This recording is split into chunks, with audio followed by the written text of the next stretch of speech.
भारतीय सिनेमा के अमर गीतों का जिक्र जब भी होगा, मनोज कुमार पर फिल्माए गए उन सुरीले और दिल को छू लेने वाले गानों की चर्चा जरूर होगी।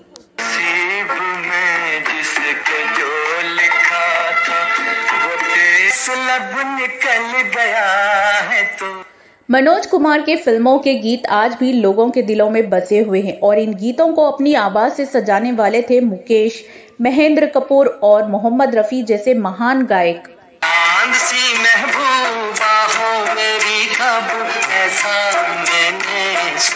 मनोज कुमार का मानना था कि उनकी छवि और उनके किरदारों की गहराई के साथ मुकेश और महेंद्र कपूर की आवाज सबसे ज्यादा मेल खाती थी।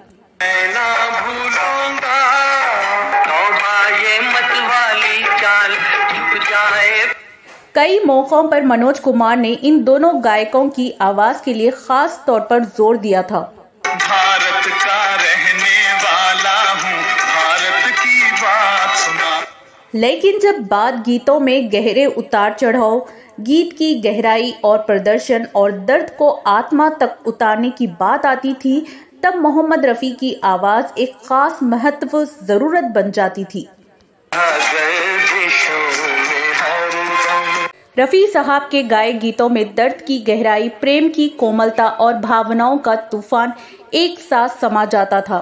रह जाएगी ये रात मनोज कुमार की फिल्मों में जब भी कोई ऐसा गीत आया जो सुनने वाले के दिल को मत डाले, आंसुओं को छलका दे या आत्मा को झंझोड़ दे, तब मोहम्मद रफी की आवाज ही वो जरिया बनी। इस वीडियो में मनोज कुमार के लिए गाए एक ऐसे गीत की चर्चा करने जा रही हूं जिसे मनोज कुमार पहले मुकेश से गवाना चाहते थे और उस पर जोर दे रहे थे, लेकिन जब इस गीत को मोहम्मद रफी से गवाया गया तब उसे सुनकर मनोज कुमार ने कहा, रफी साहब ने इस गीत को तो अमर बना दिया। और मनोज कुमार की भविष्यवाणी 100% सही साबित हुई। कौन सा था वो गीत और क्या है इस गीत के बनने की कहानी, इस वीडियो में मैं विस्तार से बताने जा रही हूँ। मैं हूँ आपकी दोस्त और होस्ट और आप देख रहे हैं अब्दुल्ला उर्दू शायरी।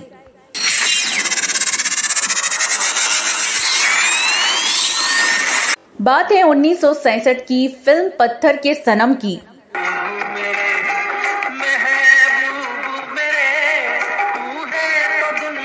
इस फिल्म में मनोज कुमार, वहीदा रहमान, मुमताज, प्राण और महमूद जैसे सितारे थे।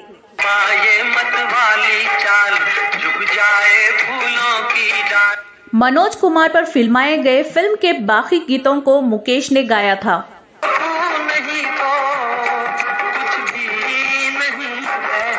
लेकिन फिल्म के टाइटल सॉन्ग को मोहम्मद रफी से गवाया गया था।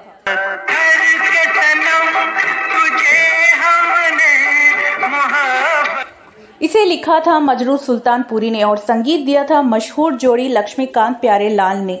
गाना इतना भावुक था कि इसे गाने के लिए एक ऐसी आवाज की जरूरत थी जो इसमें जान फूंक दे। जब ये गाना लक्ष्मीकांत प्यारेलाल के पास आया तो उनके जहन में सिर्फ एक नाम आया, मोहम्मद रफी। उन्होंने कहा कि इस गाने की ऊंची पिच और गहरा दर्द सिर्फ रफी साहब ही बयां कर सकते हैं।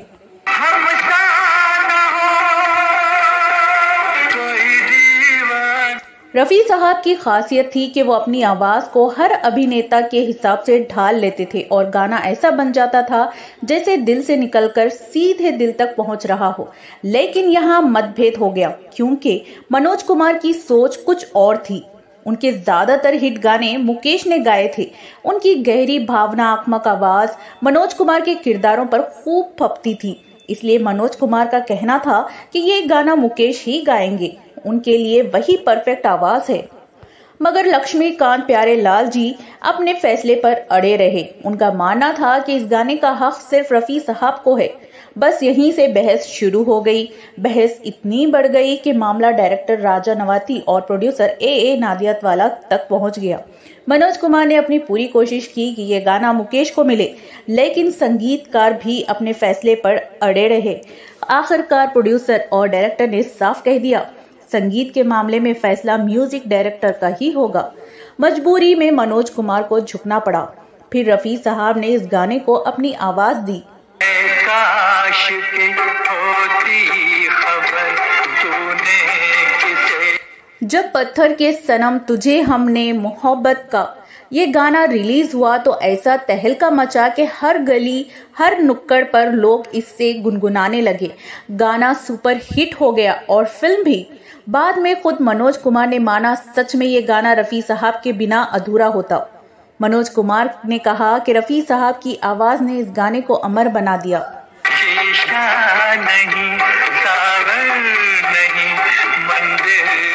ये किस्सा बताता है कि उस दौर में संगीत को लेकर कितना जुनून था। रफी साहब की आवाज का जलवा ऐसा था कि वो हर बहस को जीत लेते थे। दूसरी तरफ मनोज कुमार ऐसे एक्टर थे जो व्यक्तिगत संबंधों से कहीं अधिक काम को महत्व देते थे।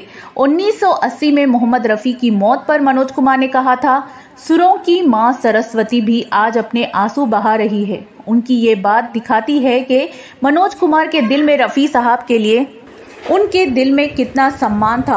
आज ना तो मनोज कुमार है और ना ही मोहम्मद रफी, लेकिन दोनों के काम सदियों तक अमर रहेंगे। तो दोस्तों, ये थी पत्थर के सनम के इस गाने की अनसुनी कहानी जो आज भी हमारे दिलों में बसी हुई है। आपको ये कहानी कैसी लगी नीचे कमेंट करके जरूर बताएं। और हाँ, ऐसे ही मजेदार किस्सों के लिए हमारे चैनल को सब्सक्राइब करना ना भूलें। मिलते हैं अगली वीडियो में, तब तक के लिए दीजिए अब्दुल्ला उर्दू शायरी को इजाजत। नमस्कार, आदाब, शब बखैर।